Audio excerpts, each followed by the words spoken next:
Okay, so good morning. It's a Monday the 17th of October, and the year is literally going. And every time I run these, I always think about the date and go, wow. I mean, that's how quickly 2021 has gone by. And before you know it, I think there's this theory that the older you get, the faster time goes. But anyway, before I say any of that, welcome to our morning call. We run these every day, Monday to Friday. Monday, it is myself, yours truly.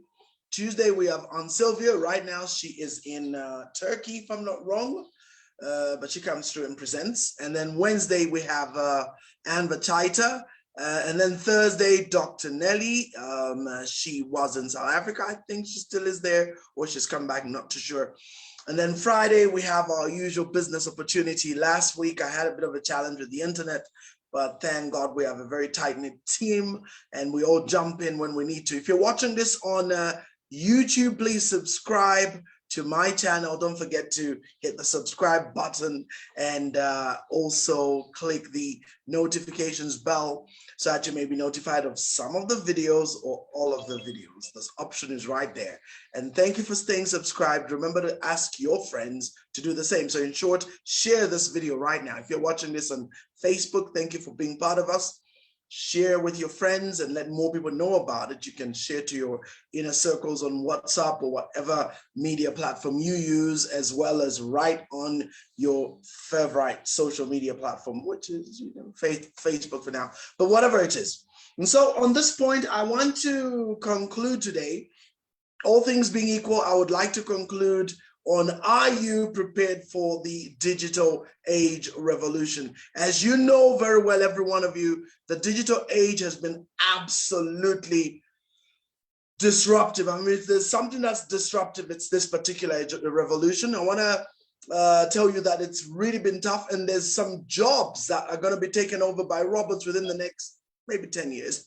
I used to think it was 20 years, but looking at the speed and at the rate, exponential rate in which technology is growing, it's not going to be 20 years, it's going to be 10 years. And the only thing that's going to get us back to some other form of life is if things implode, if things come to a crisis and break down and everything goes back, kind of like a reset, goes back to where it was before. But in the last three episodes, which we've been running, which is Are You Prepared for the Digital Age Revolution? We examine how precisely this digital age era is disruptive and is changing everything we know about life as it is at present. And so many areas have been affected directly or indirectly by it. Disruption is a way of life, and our ability to adapt early can be the difference between surviving or becoming extinct as a result of irrelevance. In short, a statistic.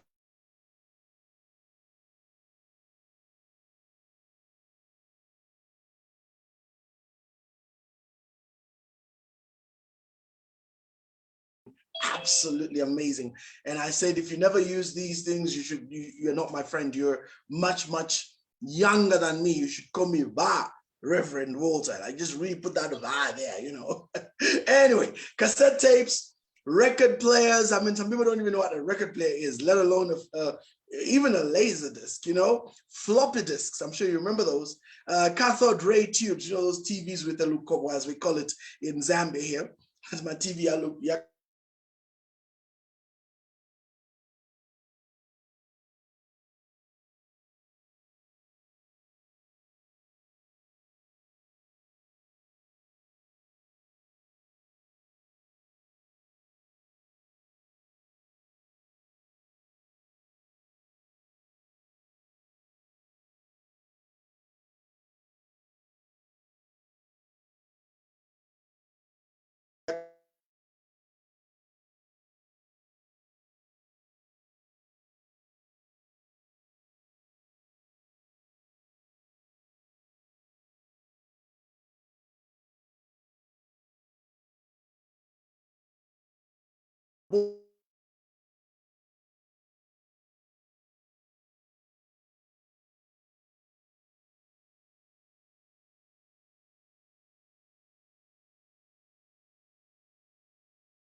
Apologies. I noticed my internet just dropped right there. Apologies about that. That's one of the challenges we face here, and we're trying our best. The network I'm using is supposed to be very stable. Anyway, so like I was saying, just okay, so let me continue. As it stands today, the rate at which technology is evolving is exponential, and with the advent of smart innovations, from where you get the smartphones, smart TVs, smart meters, smart home gadgets like toasters, showers, and all manner of items. By the way, that's of course out there, but it's gonna get here. Under what is termed the Internet of Things. It is no secret that we're now at the verge of seeing more of these smart technologies replacing human beings. And it is no secret that these technologies are far more efficient in every way feasible. And as such, it is no surprise that these jobs shall soon disappear. Now, as I had hinted in earlier presentations, when you combine these things, robotics will make a very significant impact. Then when combined with AI, which for me is like the mother, it's the umbrella, because that's what it is. It's the umbrella of everything. And then you got nanotechnology. These technologies are expected to bring about the most momentous transformation of the labor market since the first industrial revolution, according to Forbes magazine, okay? And the magnitude of the economic and societal shock that the emergence of intelligent robots would cause is still unknown, okay? According to Pew Research Center survey performed in the United States, 80%, this is now in the US, so it's different from us, but I think you can learn a lot by just looking at what's going on in developed countries to determine what will inevitably trickle down here. So in the United States, according to them, 80% of Americans believe their occupations will definitely or certainly exist in their same form in the next 50 years. What a blunder, what a mistake, what a wrong view of the reality on the ground. And it's a very unfortunate thing because, of course, a lot of people are not aware of just how much changes are coming and how effective that's going to happen, okay? So we go on. So you are well aware, okay? So first of all, yeah, you are well aware. Let's put it this way. The jobs that intelligent robots will take over first are not merely manual or low skilled. And this is what I want to share today, because this is some heavy stuff right now, what I'm sharing, okay? So listen to this. You are all well aware that whatever happens in the developed world will inevitably affect us all in the third world. There may be some variances, but the overall influence will be seen. Now, this revolution has already begun. To be convinced, consider the latest IDC's, or what we call Institute of Democracy and Cooperation estimates, which show that these 7 types of jobs I'm about to mention are severely threatened, although they are not necessarily the ones that come to mind immediately. Please bear in mind that the statistics here are all based on developed world and may not immediately impact the third world. So the third world still has what I'm going to term infrastructure challenges. And because of those infrastructure challenges, it'll take a while before we actually see these things happen. But whatever the case, they are on the way to happening. In other words, we're sitting on a very interesting situation, and it may actually lead to a serious change. So here are the 7 jobs. Number 1, truckers, okay? In the US and Canada, they say that there's roughly about 4.5 million truckers, okay? If McKinsey's projection is true, driverless vehicles will account for 33% of all trucks on American highways in the next 10 years. That, my friend, is over 1 million jobs lost. So we have driverless trucks. I've already seen, in fact, right now, if you want, just go on the internet. I mean, the beauty about these things is the internet is at your fingertips. So just go on the internet, type driverless truck and see what it shows. It'll show you trucks with no drivers, purely controlled by GPS, far safer, 100 times safer than humans. And they drive day and night because they don't rest. I mean, these are trucks. These are like robots. They don't rest. They don't take a break. They just keep going from wherever they are sent out from to wherever they're going to. They just keep going.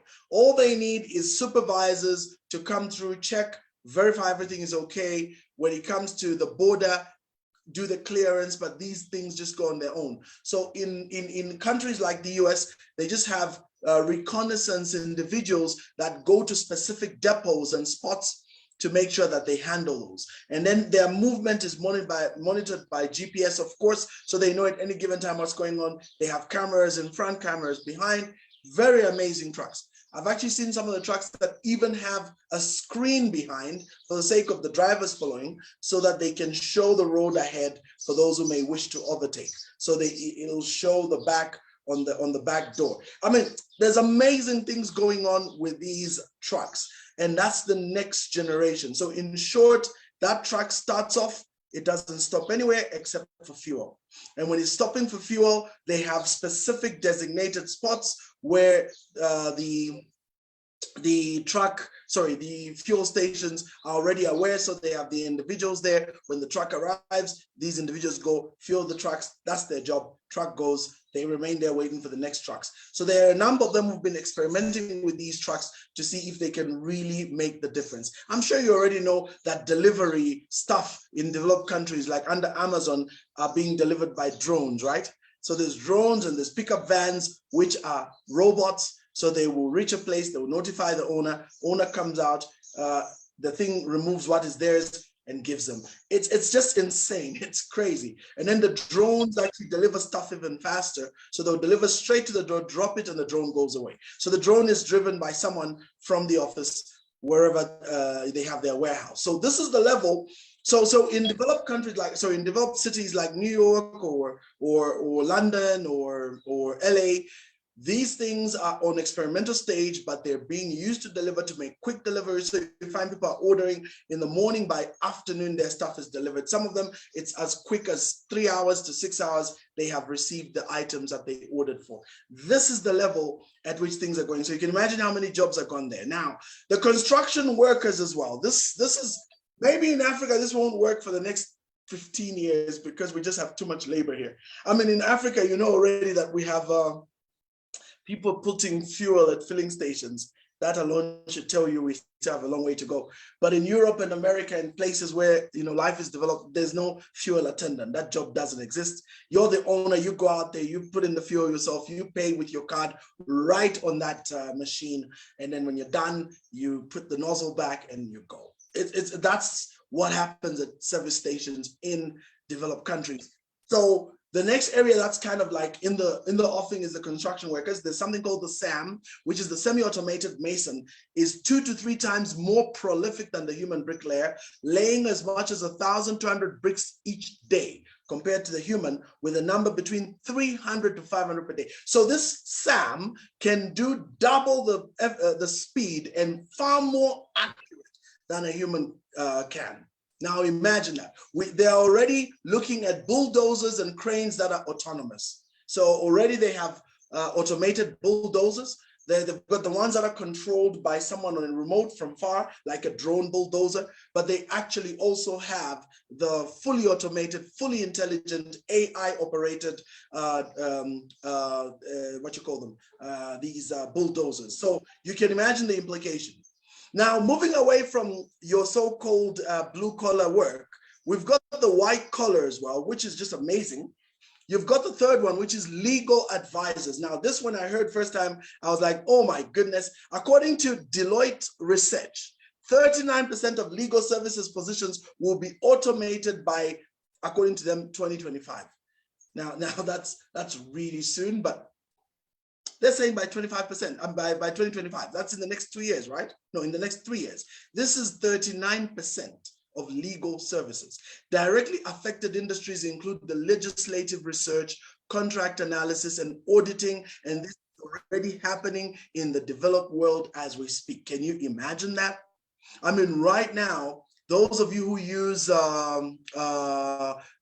these programs like accounting software, you know very well that account technician position is virtually gone. The only reason account technicians exist is because a lot of people are still resisting shifting to software. But software can, like for example, Pastel merged with Sage. So Sage Pastel are able to offer you, if you've got scanners, if you've got barcodes, it can do everything at that level and go all the way to a trial balance sheet.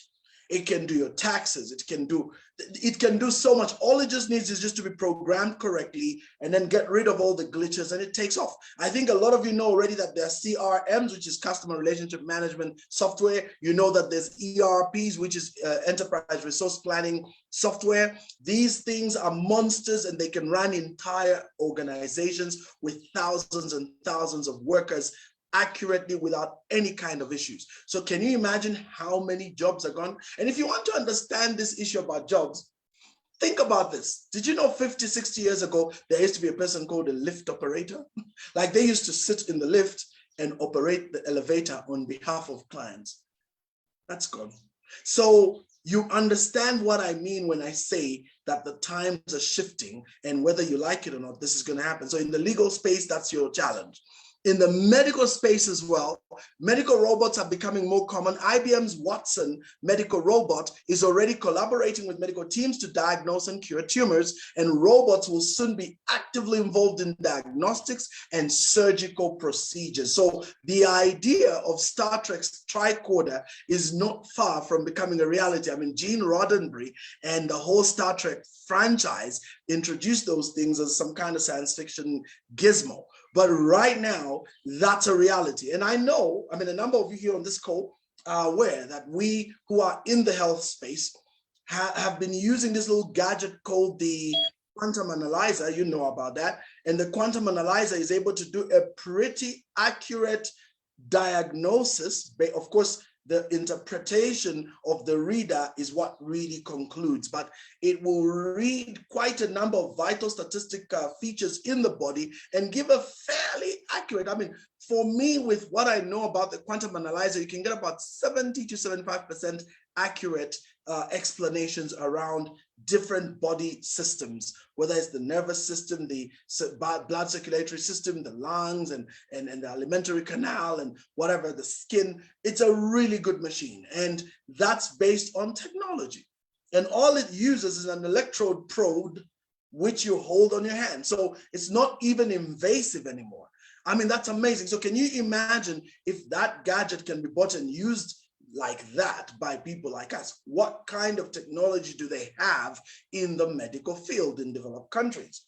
What are the potentials in terms of the possibilities of being able to diagnose effectively and treat disease? So in short, what I'm telling you is that when it comes to this equipment, it's able to diagnose, it's able to do wonders. I talked about accountants already, so that's the number 5 job that's going. Accounting software will outperform human in tasks such as preparing balance sheets, financial balances, checking records, calculating profitability, and measuring stocks. Accountants and financial analysts are in the same boat. Artificial intelligence-driven machines can currently perform predictive analytics and discover patterns faster and more accurately than human beings. I mean, these days, those of you who are in the forex trading and those of you that are in what's the other space, especially forex trading, a lot of them are using AI now, especially the reputable, genuine ones, because there's a lot of fake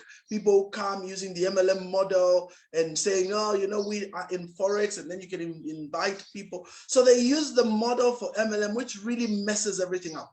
But the reality I can tell you right now is that if you just follow what they teach as far as the AI on analytics is concerned, it's insane. And it's able to do wonders in predicting models of where economies are going, where things are going. Today, in the open market, in the capital markets, especially in Europe and America, a lot of individuals are now using AI, which helps them know what and where to invest. And it has studied patterns. It has absorbed so much data from day-to-day trading. It is more accurately able to predict where to trade your money, where to what stock to buy, what stock to sell, and what stock to keep. It's not 100% accurate, but it's extremely effective in predicting. And so a lot of these people, what they've done now is they've used it as a means to actually predict effectively what they're doing. So that's one of them. And then also editors. This is absolutely amazing. Novelists have a bright future. That means those of us who actually write stories. But financial writers and those who write various reports have a limited one. I have seen it for myself. It is currently the beginning of AI machines. It is currently the beginning of AI machines capable of writing progressively comprehensible factual documents. I can tell you right now, I just don't want to reveal more details because it's really messing us up, but it's true.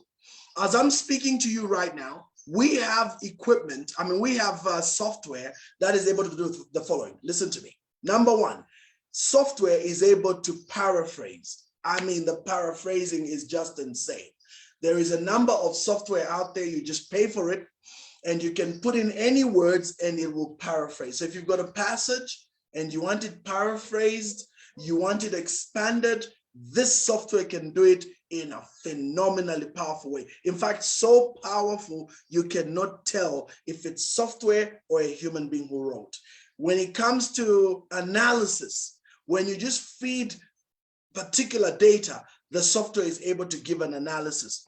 When it comes to skills like the one I have, which is writing copy for advertising agencies, these machines can do wonders. You just enter the product, you enter some pictures, you enter your objective and wait, and the AI will give you machine generated adverts. It's amazing. And I look at this, I'm going, whoa. As I'm speaking to you right now, I am already utilizing these tools because I realize, you know what, the times are changing. I know. So of course, when some of the ads are produced, you go, you still correct it a bit because it's still a machine.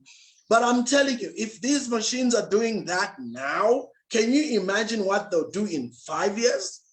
Because the technology, AI is learning. That's why it's called machine learning. You start off, it doesn't know much, it's pretty dumb. But within a short time, within 6 months of working with it, it learns. I've got a number of colleagues of mine, I don't know about you guys, but for example, on these computers like this one, on your phone, those of you who've got Apple phones, you know there's Siri. On our phones, these Android phones, there's Alexa.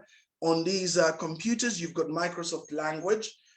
Every one of these can actually learn your accent, learn the way you talk as you interact with it and correct it, and it gets to adapt to you. And not only is it able to actually give you accurate information, it can even make suggestions. It's absolutely amazing. So you can actually carry out a relatively decent conversation with some of the AI. But my good friend Kayambila Mpulamasaka, he's gone deeper. Kayambila is in machine learning and coding, and he actually loves engaging with AI. So he's actually got a number of AI platforms which he works with, and he's created names for them. So he's got Eve, he's got Adam, and I can't remember the other one because whenever we get an opportunity to chat with Kayambila, he's like really out there. So even I'm like, wow, this guy. But he chats with these bots, and I've seen the conversations. He has sent me the links and said, have a chat with that thing and see for yourself. And oh yeah, Google Assistant, very good example there, Million. And you look at what these machines are proposing and engaging as you converse with them. Oh, you just have to know you're chatting with a robot to know you're chatting with a robot. But otherwise, they are so advanced. And that's where things are when it comes to this particular number 6. So editors and people who do work around writing, our days are numbered. Like seriously, they're just numbered. We're not going to be editing for long. That's going to disappear. And machines, robots, AIs will be able to edit far, far better than you and I ever can. Now, I know we all use Microsoft, and that's Cortana, that's right. We use all these platforms, but you notice they still are dodgy. That's why for people like us, we still correct them, but they are very reliable. I know for a fact. So the editing, the paraphrasing, the creating of articles from zero, the expanding of subjects, all that stuff, they do it so well. All you just got to do is just kind of go through and correct and get the flow right, but they do it phenomenally. So editors and all those in that space, your days are numbered. As I'm speaking to you, news platforms are really struggling to stay on, especially traditional print media. That's really going out the window. So many of them are adapting, shifting to the digital platforms. But even then, AI is kicking butt left, right, and center. It's not even funny. And the last one, which is interesting, is sellers, okay? Many types of merchants would disappear as consumers progressively shift to e-commerce and use software to precisely evaluate the sort of products, prices, and availability out there. Now, if these changes appear terrifying, it's important to remember history's lessons. Many vocations have vanished while others have sprouted up. The process of destruction creation is always ongoing. None of our grandparents were software developers, data scientists, or drone pilots. You get it? Okay. But how many employment opportunities will be created in comparison to those that will be lost? Is it going to be more or is it going to be less? And what are the social ramifications or societal ramifications for low-skilled workers and middle-class employees? That's why I have my theory, but I won't talk about it right now. So my conclusion, the digital age revolution has one thing in its wake. It's disruptive in a very positive as well as negative way at the same time. And the digital age revolution has changed everything we hold dear. Jobs are changing, tech is changing, business is changing. I mean, think of mobile money. That's a good example. Education is changing, healthcare is changing. I mean, look at us right now. We've changed. We're using platforms like this. We didn't have this 4 years ago. Now, in the blockbuster film Hidden Figures, the American space program administered by NASA in the 1960s had a number of female African Americans who were called human calculators because they were geniuses who could calculate huge, complex equations mentally and in very short times compared to ordinary people. Now, they were thus indispensable. But then IBM manufactured the first computer that was the size of a small room, right? And however, that computer was incredibly complicated to use and required programmers and code generators. Now, these ladies, sensing the changes that were inevitable at their own expense, you see, they were very smart, quickly went on to learn and acquire the skills necessary or required to operate this monster computer. And once NASA scientists had figured out how to make the thing work, the ladies could not be fired. Mind you, their work was rendered obsolete almost instantly because now the computer needed an operator and these ladies could do the job better than anyone else. Now, listen to my last sentence today. They read the times. They understood the trends, and where they were heading to, they adapted effectively and transitioned into the new era by remaining relevant. And that's very important. So I'm telling you all this stuff. Your job is to sit and start thinking, how do I remain relevant?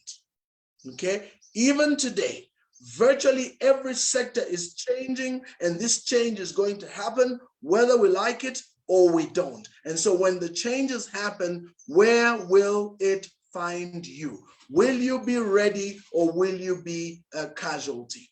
And that for me is the ultimate conclusion to this subject. Are you a progenitor or are you a casualty? That's very, very, very important. You need to understand that if you don't do what it takes, you will lose out. So this, my friends, is the subject of the whole topic around the digital age revolution. If you do not put yourself in place and get ready for what is coming, you will be overwhelmed. You will be overtaken. You will be rendered useless. So it's relevance. And relevance is about studying what is the cutting edge of your space. You have a space. Every one of us has a space. What's our cutting edge? What are we doing? What are the latest trends in that space? Can we be able to adapt and connect to those changes and then flow with those changes? That's what will differentiate between you and I remaining relevant or becoming irrelevant. I heard a lot of people complain about Yango, complain about, what's the other one? Orlando and all these taxis, hailing services. Well, that's technology for you. You see, if you cannot compete, you're gone. I mean, as we speak right now, you think it's bad for the taxis? Ask the banks. The banks are feeling mobile money from here to Timbuktu. Just the other day, one of the leading networks in Zambia has introduced a wallet. Do you know the implications of a wallet on a mobile network? The wallet on a mobile network means very simply that those individuals will be at a place where they can just keep their money on the mobile platform. They'll not put the money in the bank. And that, my friends, is the reality of what's going on. Banking is becoming more convenient for the majority of people.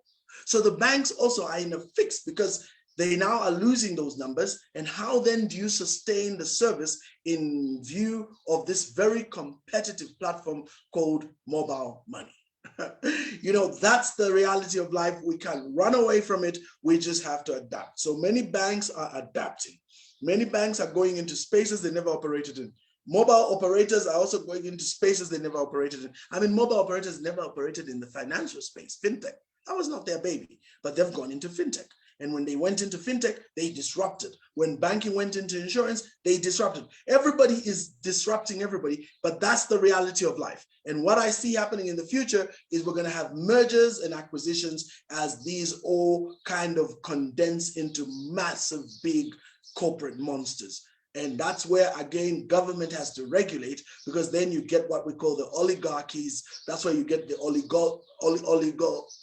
oligopolic tendencies, where you have the oligarchy and monopoly combined. So these are massive companies and you can't fight them because they're everywhere. And so many times regulators have to come in and kind of break them down. We call that antitrust procedures, where they just say this is too big. Like Microsoft, they had to break it down in 2007, 2008 because it was taking over everything, and that is usually very negative for the end user like you and me. But that's the beauty of where we are, and let's wait and see where things go. And it's so interesting to see what will happen. Anyway, I gotta close, and let me just read very quickly the comments, but we gotta close. Let's see. So Million here is talking about, he said, I've been doing art with AI and believe the results are bananas. I could share an example. Yes, I can imagine them. It's a pity time is gone, but what's his name? Masaka, my friend, also has not just done art, he's actually created entire beings using those platforms, AI-based intelligences on platforms. And then Mr. Kama says he's ready for that phase. And then Coach Ngabo, relevance is key. Boaz says it's the reality now. People are having more money in their mobile money accounts than in bank accounts. That's a fact. And then Superintendent Kama finishes off by saying, how I wish you were in the street talking loud. That's always the reality. So anyway, on that note, I want to thank all of you. Tomorrow, we have Auntie Sylvia. You know, it's a Tuesday. And so Tuesdays, she comes on and runs. She's in Turkey, as I said. So crazy time zones, crazy movements. So she's not on the call, but I know she's going to be available with us. So every one of you, thank you for being part of the call, even you on Facebook. We will see you tomorrow. God richly bless you guys.